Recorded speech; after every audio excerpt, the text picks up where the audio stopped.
Independent variable, dependent variable, extraneous variable, confounding variable, control variable और nominal variable, categorical variables, ordinal variable, quantitative variable, discrete variable और continuous variable और यहाँ तक हम mediating variable, moderating variables. तो यहाँ इतने सारे वेरिएबल्स हम इस वीडियो में कवर करने वाले हैं, वन बाय वन हम इनको डिस्कस करते हैं। हेलो एवरीवन, इस वीडियो में हम कवर करेंगे लेसन 3 MPC 005।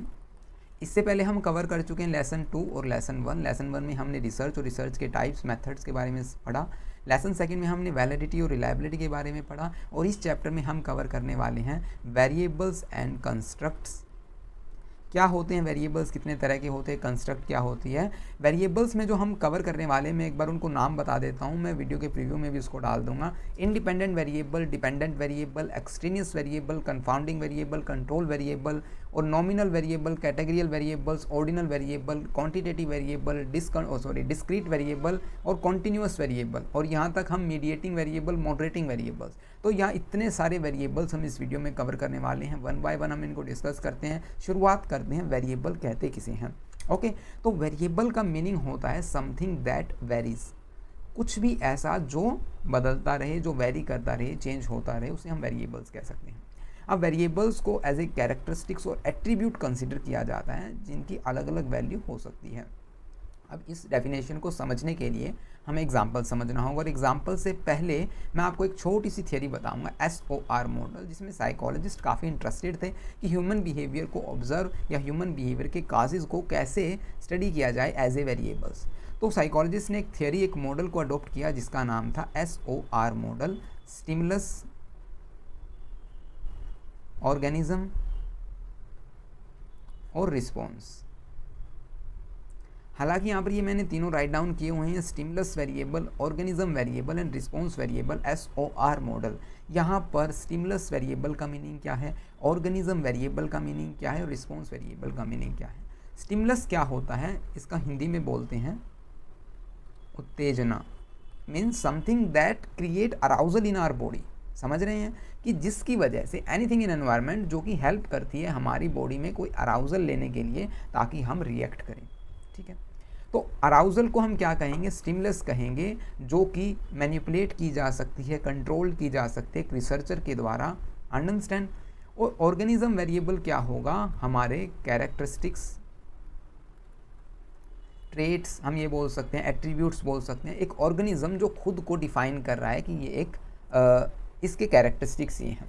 एग्जाम्पल से समझते पहले एक बार मैं आपको थियरी बता देता हूँ। रिस्पॉन्स वेरिएबल क्या है, जो कि रिसर्चर के द्वारा मेज़र किया जाता है। अब ये क्या चल रहा है कि कोई कंट्रोल कर रहा है, कोई कैरेक्टरिस्टिक्स बता रहा है और कोई ऑब्जर्व कर रहा है, ये क्या है। अब हम इसको एग्जाम्पल से समझने की कोशिश करते हैं। मान लीजिए हम यहाँ पर स्टडी करते हैं effect of light on plant growth. अब आपका जो ये क्वेश्चन है रिसर्च में कि इफेक्ट ऑफ लाइट, आपने जो स्टेटमेंट बना दी है कि लाइट का इफेक्ट या सनलाइट बोल सकते हैं आप, लाइट का इफेक्ट एक प्लांट की ग्रोथ पे कैसे होता है। ठीक है, तो यहाँ पर जो इफेक्ट ऑफ लाइट है, लाइट को हम क्या करेंगे, कंट्रोल करेंगे। हम यहाँ पर क्या हो गए, रिसर्चर हो गए। तो यहाँ पर लाइट की हम मान लीजिए लो इंटेंसिटी रखेंगे, मीडियम इंटेंसिटी रखेंगे और कौन सी इंटेंसिटी रखेंगे, हाई इंटेंसिटी रखेंगे।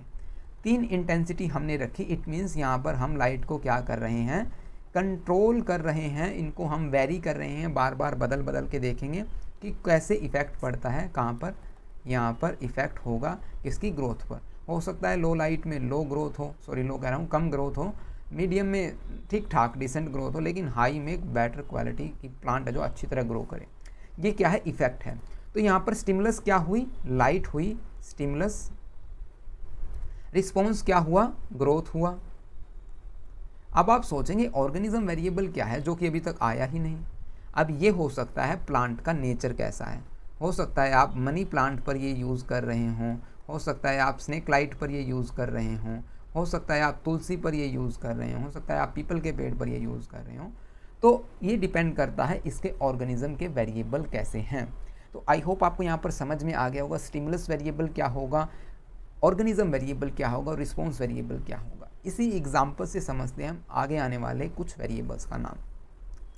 एक बार मैं आपको बताना चाहूँगा, ये देखिए बिल्कुल सेम आपको देखने को मिलेगा। एग्जाम्पल्स आप पढ़िएगा, यहाँ पर बिल्कुल सेम आपको देखने को मिलेंगे। ओके, सो ये थे हमारा SOR मॉडल, शायद आपको एग्जाम में क्वेश्चन मिल जाए। अब हम बात करेंगे इंडिपेंडेंट वेरिएबल, सेम IV और लाइट की हमने एग्जांपल लिया। अब मैं एक बार बता देता हूँ इंडिपेंडेंट वेरिएबल कौन से होंगे, जो कि इंडिपेंडेंट हैं, किसी पर डिपेंड नहीं है। इनको रिसर्चर क्या करेगा, मैनिपुलेट करेगा, चेंज करेगा, समझ रहे हैं। और डिपेंडेंट वेरिएबल क्या होंगे, जो भी चेंज इंडिपेंडेंट वेरिएबल में करने के बाद डिपेंडेंट वेरिएबल को अफेक्ट कर रहा है, दैट मीन्स वो डिपेंडेंट वेरिएबल होंगे जहाँ पर आप चेंज देख रहे हैं। अंडरस्टैंड। जैसे कि हमने अभी क्या किया, effect of light on plant growth, हमने अभी अभी पढ़ाई है। तो यहाँ पर लाइट की जो इंटेंसिटी हम बार बार वेरी कर रहे हैं वो इंडिपेंडेंट वेरिएबल होगा, और प्लांट की ग्रोथ है वो डिपेंडेंट वेरिएबल होगा। एक और एग्जांपल लेते हैं। मान लीजिए आपने जो क्या किया, कोई भी ड्रग बनाया, ड्रग मीन्स यहाँ पर मेडिसिन है, और वो मेडिसिन आप अप्लाई कर रहे हैं किसी पेशेंट के हेल्थ के लिए, हेल्थ रिकवरी, ठीक है। अब आप क्या करेंगे, आप देखा होगा आपने डॉक्टर के पास जब आप जाते हैं तो क्या होता है, आपको पहले दिन दवाई देता है, फिर आपको 3 दिन के बाद बुलाता है, और फिर आप क्या कहते हैं, डॉक्टर साहब आराम बिल्कुल नहीं हुआ है, सो आप प्लीज़ मुझे अच्छी तरह अच्छी दवाइयाँ दीजिए। डॉक्टर फिर क्या करेगा, चेंज कर देगा दवाइयाँ, फिर आपको 3 दिन के बाद फिर आप कहेंगे यार ठीक ठाक आराम है, ज़्यादा आराम नहीं, आप प्लीज़ मुझे अच्छी दवाई देना। फिर डॉक्टर चेंज कर देता है। तो वहाँ पर क्या किया जा रहा है, ड्रग का टेस्ट किया जा रहा है, आईवी, जिसको मैनिपुलेट किया जा रहा है एक रिसर्चर के थ्रू, टू गेट और फाइंड आउट द रिजल्ट्स और आउटकम, जिसे हम कहेंगे डिपेंडेंट वेरिएबल्स, जो कि ये रिजल्ट शो करेंगे हमारे को, क्या शो करते हैं, रिजल्ट शो करते हैं डिपेंडेंट वेरिएबल। इंडिपेंडेंट वेरिएबल कौन से होंगे, जिनमें हम चेंज करते हैं, जिनमें एक रिसर्चर चेंज करता है, मैनिपुलेट करता है, कंट्रोल करता है उनको। और डिपेंडेंट वेरिएबल क्या होंगे, सिर्फ हमें वहाँ पर ऑब्जर्व करना होगा क्या चेंज इंडिपेंडेंट वेरिएबल में करने के बाद इन वेरिएबल्स में आया, उनको डिपेंडेंट वेरिएबल कहते हैं। आई थिंक आपको क्लियर हो गया होगा, दैट्स इट। नेक्स्ट आता है हमारे पास एक्सट्रेनियस और कंफाउंडिंग वेरिएबल। मैं एक बात बता देता हूँ, extraneous variable are those variables which we do not want to study, हम नहीं चाहते इनको स्टडी करना। अब मान लीजिए आपको ड्रग टेस्ट करना है एक पेशेंट के हेल्थ पर, तो आपका मेन मोटिव क्या होगा, आपकी मेडिसिन जो कि इंडिपेंडेंट वेरिएबल होगी, और पेशेंट का हेल्थ जो कि पेशेंट हेल्थ रिकवरी जो कि डिपेंडेंट वेरिएबल होगी। अब आपको क्या मैटर और भी कोई वेरिएबल्स, आपको कोई मतलब नहीं होता। और यही मतलब ये क्या है, यही जो वेरिएबल जिनका आपको फोकस नहीं करना, ये आपके फोकस पॉइंट में होते नहीं, ये एक्सट्रेनियस वेरिएबल होते हैं। Extraneous means extra variables which we do not want to study, understand, extra variables। अब ये एक्स्ट्रा वेरिएबल्स को आप 2 कैटेगरी में डिवाइड कर दीजिए, एक तो कंपाउंडिंग वेरिएबल और एक होगा control variable. Control variable are those variable which we are control during the study, समझ रहे हैं, जो हम है जो कंट्रोल कर सकते हैं या हम करते हैं, डोंट कर सकते नहीं कहेंगे। Compounding variables are those variables which variables have full potential to influence our study, simple. और ये वेरिएबल्स हम जानबूझकर नहीं लेते, ये सडनली आ जाते हैं। कंफाउंड जानबूझकर है जो नहीं लेते हम, ये सडनली है जो हमारी रिजल्ट्स को ख़राब कर देते हैं, इंडिपेंडेंट वेरिएबल्स के साथ कंबाइन हो जाते हैं और हमारी स्टडी को ख़राब कर देते हैं। अब ये एग्जांपल से समझते हैं एक्सट्रेनियस वेरिएबल होते क्या हैं। मान लीजिए ड्रग मेडिसिन और पेशेंट के हेल्थ में, यहाँ पर एक्सट्रेनियस जो एक्स्ट्रा वेरिएबल क्या है, एज हो सकती है। अब मान लीजिए जो आप ड्रग एक जवान व्यक्ति को दे रहे हैं और एक ओल्ड एज पर्सन को दे रहे हैं, तो इट मे बी पॉसिबल कि वहाँ पर जो टाइम ड्यूरेशन है रिकवरी की ओल्ड एज में देरी से देखने को मिले एज कंपैरिजन टू यंगस्टर, ठीक है। तो वहाँ पर एज क्या हो सकता है, एक्सट्रेनियस वेरिएबल हो सकता है, एक्स्ट्रा वेरिएबल हो सकता है, जिसको हमने मेज़र करना ही नहीं है, हमारा फोकस है ही नहीं। लेकिन कंफाउंडिंग और कंट्रोल वेरिएबल्स में कौन से वेरिएबल होंगे, मान लीजिए हमने एज को तो कंट्रोल कर लिया कि ठीक है, हम पर्टिकुलर एज वाले व्यक्ति को ही, कि 17 to 24 के पर्सनस को ही हमें जो ड्रग प्रोवाइड करवाएंगे और फिर उनकी हेल्थ में रिकवरी को देखेंगे। कंफाउंडिंग वेरिएबल के लिए हम एग्जाम्पल लेते हैं। देखिए जैसे कि मान लीजिए एज आपने ये कर ली, लेकिन अब आपने मेडिसिन भी दे दी, आपके पास 4 पार्टिसिपेंट हैं, और आप कंफाउंडिंग वेरिएबल कौन से वेरिएबल्स होंगे, यहीं पर आप स्ट्रेस लेवल ऐड कर दीजिए। Stress level, anxiety. अब ये जो स्ट्रेस लेवल एंजाइटी है, ये रिकवरी में देरी शो करेगी। मान लीजिए आप मेडिसिन प्रोवाइड करें और एक व्यक्ति, एक पर्सन जिसको आप मेडिसिन दे रहे हैं 17 से 24 साल के व्यक्ति को, और उसको अपनी जॉब को लेकर, अपनी रिलेशनशिप को लेकर, अपनी फैमिली से रिलेटेड इतना स्ट्रेस है कि उस पर मेडिसिन काम नहीं कर रही, या फिर वो रिकवरी देरी से कर रहा है, उसके अंदर लेट रिकवरी आपको शो हो रही है। तो वहाँ पर आपकी स्टडी अफेक्ट होती है, उसके रिजल्ट्स अफेक्ट होते हैं, दैट्स वाई हम इसको कंफाउंडिंग वेरिएबल्स कहते हैं, जो कि हमारी स्टडी के रिजल्ट्स को ख़राब कर देता है, जिसको हम आसानी से कंट्रोल करते नहीं हैं, या हम नहीं करते लेकिन कर सकते हैं, ठीक है, कर सकते हैं लेकिन ये होता नहीं एक्चुअली में। इंडिपेंडेंट वेरिएबल के साथ न जाने कब ये साथ में आके चल पड़ता है, वो आपको पता भी नहीं लगता। तो कंफाउंडिंग वेरिएबल आप समझ गए होंगे, एक्सट्रेनियस और कंट्रोल वेरिएबल तीनों आप समझ गए होंगे। इसके बाद आता है हमारे पास क्वांटिटेटिव वेरिएबल्स। क्वांटिटेटिव वेरिएबल्स को दो कैटेगरी में डिवाइड कर दिया जाता है, एक तो होगा कॉन्टिन्यूअस और एक होगा डिस्क्रीट। अब देखिए कॉन्टिन्यूअस और क्वांटिटेटिव ये कौन से वेरिएबल्स हो गए। अब एक वेरिएबल जिसकी क्वांटिटी हो, हम कह सकते हैं नंबर्स में हो, न्यूमेरिकल पोर्शन, आप क्वांटिटी से यही समझिए बस, और आपको ज़्यादा समझने की ज़रूरत नहीं है। जिन वेरिएबल्स को हम क्वांटिटेटिव या फिर कह सकते हैं न्यूमेरिकल वैल्यूज़ में हम क्या करें, डिफाइन कर सकते हैं, उन वेरिएबल्स को क्वांटिटेटिव कहेंगे। जैसे कि age, temperature, number of cars, number of children in your family, तो कितने बच्चे, ये सभी क्या है, नंबर्स हैं, तो ये क्वांटिटेटिव वेरिएबल्स हैं, अंडरस्टैंड। अब ये कॉन्टिन्यूअस और डिस्क्रीट में क्यों डिवाइड कर दिया, देखिए कॉन्टिन्यूअस इसलिए क्योंकि कुछ वेरिएबल्स ऐसे हैं जिनको आप मेज़र करते रहिए, वो डेसिमल में काफ़ी प्रेसाइज आंसर आपको देंगे। जैसे कि आपने कभी एज कैलकुलेटर खोलिए, अभी आप इस वीडियो के एंड होने के बाद आपने गूगल क्रोम में या जो भी आप ब्राउज़र यूज़ करते हैं उसमें आप ओपन कीजिए एज कैलकुलेटर, उसमें आप अपनी डेट ऑफ बर्थ फिल करने के बाद एंटर कीजिएगा, आपको आपकी एज पता है कैसे दिखेगी, कि आप मान लीजिए 24 ईयर 8 मंथ 7 वीक 6 डेज़, हाँ मंथ हो गया, वीक हो गया, 6 डेज़ हो गया। अब 14 आवर्स 6 मिनट 80 सेकंड, और फिर ये सेकंड भी पता है आपको कम होती चली जाएंगी या ज़्यादा हो रही हैं, जैसे भी आप देखेंगे। तो ये कॉन्टीन्यूअस डाटा है, यहाँ पर आपको ना एक कंप्लीट होल नंबर नहीं मिलेगा, ठीक है। ये होते हैं कॉन्टीन्यूअस वेरिएबल्स। डिस्क्रीट वेरिएबल्स कौन से वेरिएबल्स होंगे जिनको हम कंप्लीट होल नंबर में डिफाइन कर सकते हैं। एग्जांपल्स मैंने काफ़ी राइट डाउन किया, आपको समझना है, बस सिर्फ कॉन्सेप्ट समझना है, बाकी जब आप पढ़ेंगे तो आपको आसानी से समझ में आ जाएगा। इसीलिए मैं बोल रहा हूँ वीडियो छोटी होने वाली है, अगर आप जब इनको पढ़ेंगे तो काफ़ी आसानी से आप समझ जाएंगे। नेक्स्ट आता है हमारे पास क्वांटिटेटिव के बाद एक्सट्रेनियस हमने कर लिया। कैटेगोरिकल वेरिएबल्स कौन से होंगे जो हम कैटेगरी में डिवाइड करते हैं। अब कैटेगरी में दो तरह से हम डिवाइड करते हैं, नॉमिनल और ऑर्डिनल। अब आपने देखा होगा कैटेगरी में कैसे करते हैं, मान लीजिए मेल फीमेल हो जाता है, कैटेगरी हो जाती है ये।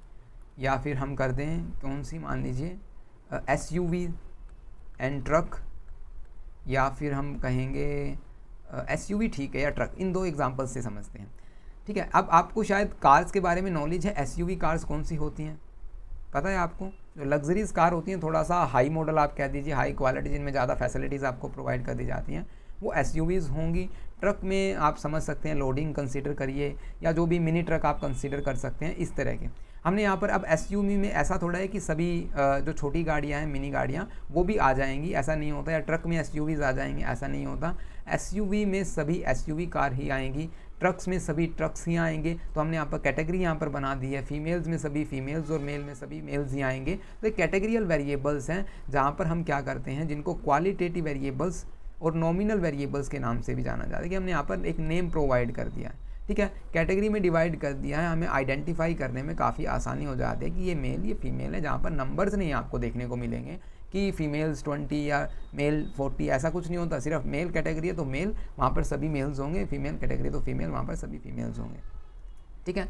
तो अब जैसे लग्जरी कार्स हैं, अब लग्जरी कार में ये थोड़ी है कि आप स्विफ्ट को ले लोगे, या फिर आप कोई छोटी कार जो कि 4 से 5 लाख रुपए में आती है, तो उन कार्स को आप लग्जरी कार में काउंट नहीं कर सकते। तो कैटेगरी ऑलरेडी डिफाइन की गई है। अब कैटेगरी के लिए नॉमिनल, जैसा कि मैंने अभी एग्जांपल दिया, मेल एंड फीमेल, और एक होता है ऑर्डिनल।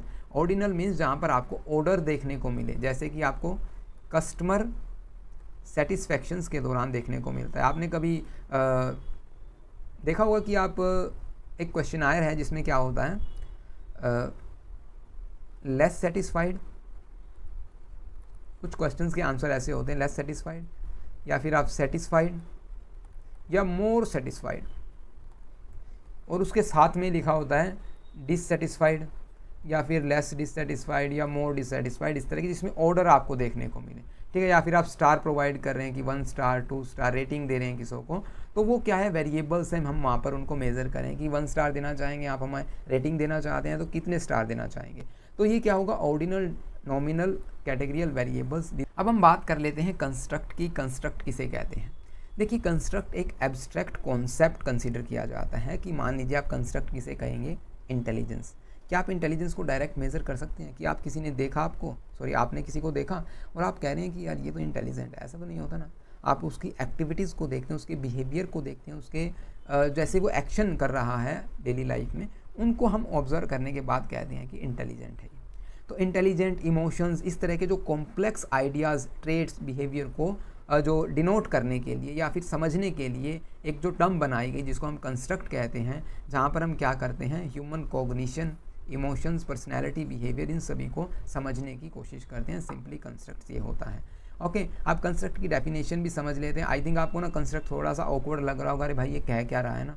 भाई कंस्ट्रक्ट एक एब्स्ट्रैक्ट कॉन्सेप्ट है जिसको आप आसानी से अपनी आंखों से नहीं देख सकते। उसको ऑब्जर्व करने के लिए आपको काफ़ी सारे कॉन्सेप्ट समझने होंगे। हम यह कह सकते हैं अलग अलग कॉन्टेक्स्ट को ऑब्जर्व करना होगा लाइफ के, या अलग अलग ट्रेड्स को ऑब्जर्व करना होगा, तब आपको एक सिंगल कंस्ट्रक्ट देखने को मिलेगा।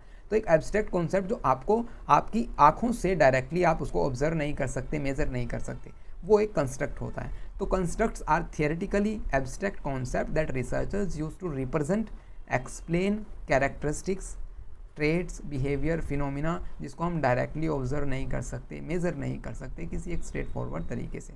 ठीक है, अब एग्जांपल से समझते हैं इसको। मान लीजिए आपने किसी से पूछा कि वो इंटेलिजेंट है, या आपने कभी किसी से पूछा हो कि यार इंटेलिजेंसी क्या है। मैं अक्सर बच्चों से पूछता हूँ कि इंटेलिजेंसी क्या है, तो उनमें से कुछ स्टूडेंट्स कहते हैं sir he is doing mathematical calculation so fast and so he is intelligent, और he she is intelligent. He is और she is speaking English so fluently, तो ही शी इज़ इंटेलिजेंट, वो कह रहे हैं। या फिर वो कहते हैं कि ये बच्चा, आपने देखा होगा कि हमारी जो डेली लाइफ में क्या होता है, पेरेंट्स ये कहते हैं यार ये तो ना काफ़ी तेज़ बच्चा है, हर एक लाइफ की प्रॉब्लम को सोल्व कर लेता है, या ये तो अपने एनवायरनमेंट में अच्छी तरह सूट करता है, या फिर वो कहता है कि सर्वाइव करने में काफ़ी अच्छा है, तो उसे इंटेलिजेंट कहते हैं। तो इन सभी डेफिनेशन से you will get intelligence is a debatable term. A single term या एक single definitions can't define intelligence, understand. तो इंटेलिजेंस क्या है, एक डिबेटेबल टर्म है। इसको समझने के लिए हमें उसके IQ test, academic achievements, problem solving skills, अलग अलग चीज़ें जैसे रीज़न, सोल्व प्रॉब्लम्स, नई सिचुएशंस को अडेप्ट कर लेना, इन सभी को कंबाइन करने के बाद हमें इंटेलिजेंस समझ में आता है। तब हम, इसीलिए ये क्या है, एक एब्स्ट्रैक्ट कॉन्सेप्ट है, इसे आप डायरेक्ट नहीं ऑब्जर्व कर सकते, और इसीलिए इसको कंस्ट्रक्ट कहा गया है, जिसको हम अपनी डायरेक्ट आँखों से या किसी एक स्ट्रेट फॉरवर्ड तरीके से, मेजरमेंट से हम उनको मेज़र नहीं कर सकते कि इंटेलिजेंट है या इसमें सेल्फ स्टीम काफ़ी ज़्यादा है। समझ रहे हैं, उनके बिहेवियर्स ही तो बताते हैं कि इसमें इंटेलिजेंसी है। अगर वो कोई बिहेव ही नहीं करेगा, न्यूट्रल बैठा रहेगा, तो आप कैसे कहेंगे कि इंटेलिजेंट है। तो कंस्ट्रक्ट एक हाइपोथेटिकल, एक कल्पना है, हम सिंपल ये कह सकते हैं, और उसको हम मेज़र करना चाहते हैं। हमें नहीं पता, एक एब्स्ट्रैक्ट कॉन्सेप्ट है, आपको दिखाई नहीं दे रहा, समझ रहे हैं, तो वो कंस्ट्रक्ट होता है। अब कंस्ट्रक्ट में हमें 2 वेरिएबल्स देखने को मिलेंगे, 2 तरह की कंस्ट्रक्ट, इंटरवेनिंग वेरिएबल्स जिससे कि आप मीडिएटिंग या मीडिएटर वेरिएबल्स बोल सकते हैं, और दूसरा है हाइपोथेटिकल कंस्ट्रक्ट्स। अब मीडिएटिंग या मीडिएटर वेरिएबल्स कौन से वेरिएबल्स होते हैं, जो कि इंडिपेंडेंट वेरिएबल्स और डिपेंडेंट वेरिएबल्स के बीच की किसको, प्रोसेस को बताते हैं। एग्जाम्पल से समझते हैं। मान लीजिए आपने क्या कहा, exercise, effect of exercise on weight loss, understand. यहाँ पर एक्सरसाइज क्या हो गई, हमारी इंडिपेंडेंट वेरिएबल, जहाँ पर एक्सरसाइज की हम अमाउंट को घटा बढ़ा सकते हैं, इंक्रीज़ कर सकते हैं अमाउंट। हम ऐसा हो सकता है एक दिन 1 घंटा एक्सरसाइज करें, एक दिन 2 घंटा एक्सरसाइज करें, ज़्यादा कम कर सकते हैं। वेट लॉस पर हम इफेक्ट, कितना वेट उसका लॉस होगा एक इंडिविजुअल का, एक पर्सन का, वो होगा डिपेंडेंट वेरिएबल। ये भी आपको समझ में आ गया होगा, ठीक है। अब यहाँ पर अगर मैं बात करूँ इंटरवेनिंग वेरिएबल क्या होगा, भाई ये प्रोसेस कौन सी होगी, सीधी सी बात है, जब आप एक्सरसाइज कर रहे हैं तो आपका मेटाबॉलिज्म काफ़ी फास्ट हो जाएगी। जो मेटाबॉलिज्म रेट है आपकी शरीर की, बॉडी की, वो काफ़ी फास्ट हो जाएगी, जिसकी वजह से वेट लॉस होना शुरू हो जाता है। ये जो प्रोसेस है ये बताती है कैसे इंडिपेंडेंट डिपेंडेंट वेरिएबल के साथ कनेक्ट है और कौन सी प्रोसेस की वजह से दोनों के बीच में रिलेशनशिप होती है। इसे हम इंटरवेनिंग वेरिएबल कहते हैं। आई होप आपको समझ में आ गया होगा इंटरवेनिंग वेरिएबल्स क्या होती हैं, ठीक है। अब हाइपोथेटिकल कंस्ट्रक्ट के बारे में बात कर लेते हैं। हाइपोथेटिकल कंस्ट्रक्ट किसे कहेंगे? एक लेटेंट कंस्ट्रक्ट है, सीधी सी बात है, कल्पना है, एक छुपा हुआ कंस्ट्रक्ट है, जिससे कि intelligence, emotion, self esteem, feelings, आपने कभी सुना होगा कि इसमें ना काफ़ी भाव है बच्चे में, ये काफ़ी इमोशनल है। इमोशनल कैसे पता चला आपको इमोशनल है? आपने मेज़र कर दिया उसको इमोशनल है वो, या आपने कोई टेस्ट या फिर उसको कुछ मान लीजिए वेइंग मशीन पर आपको उसने मेज़र किया, आपने बता दिया इमोशनल, ऐसा नहीं होता। आप क्या करते हैं? उसके बिहेवियर को ऑब्जर्व करते हैं। हो सकता है आपने कुछ कंडीशंस, एनवायरनमेंट में उसका बिहेवियर लोगों के साथ ऐसा देखा हो, वहाँ से आपको पता चला है कि या तो ये तो इसका ना दिल बड़ा कमज़ोर है, ये काफ़ी इमोशनल है, छोटी छोटी बातों को जो दिल पे लगा लेता है ना, काफ़ी फील करता है इन चीज़ों को। तो वहाँ से हमें पता चलता है हाइपोथेटिकल कंस्ट्रक्ट हम उन्हें कहते हैं। Hypothetical construct used to explain complex phenomena. ये हमें रिसर्चर को हाइपोथेसिस क्रिएट करने में मदद करती है और थियरीज को डेवलप करने में मदद कर सकती है। इनके एग्जांपल्स मैंने आपको प्रोवाइड किए। हाइपोथेटिकल कंस्ट्रक्ट कौन से होते हैं? आई होप आपको यहाँ पर समझ में आ गया होगा कि हाइपोथेटिकल कंस्ट्रक्ट वेरिएबल्स कौन कौन से होते हैं, डिस्क्रीट। अगर फिर भी आपका कोई डाउट रह जाता है तो आप हमें कमेंट करके पूछ सकते हैं। इस वीडियो में इतना ही। नोट्स के लिए आपको हमारे व्हाट्सएप नंबर, ईमेल आईडी से कॉन्टैक्ट करना होगा और यूट्यूब और टेलीग्राम चैनल को आप ज्वाइन कर सकते हैं। फर्दर अपडेट्स के लिए मिलते हैं नेक्स्ट वीडियो में। Thank you for watching this video. Have a nice day.